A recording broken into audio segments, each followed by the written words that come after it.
Evet arkadaşlar, bugün geri dönen uçak yapıyoruz. İlk normal uçak gibi böyle katlıyoruz. Sonra açıyoruz.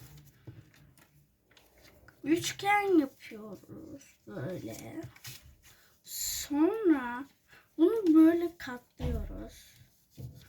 Sonra kenardan böyle katlıyoruz. Sonra bunu böyle yapıyoruz. Sonra bununla eşit olacak şekilde burayı da katlıyoruz. Sonra arkasını çeviriyoruz. Böyle katlıyoruz.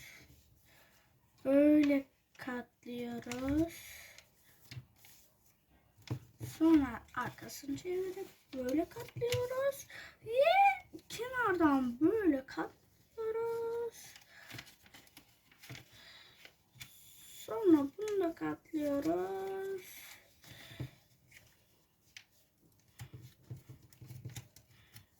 Bunu da katlıyoruz.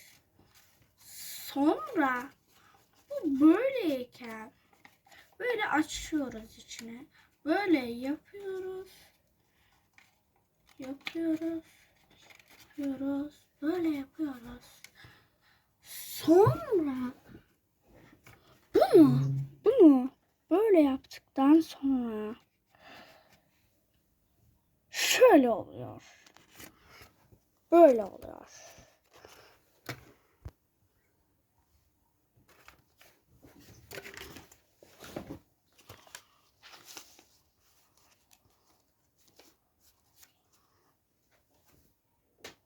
Geri dönüyor gördüğünüz gibi.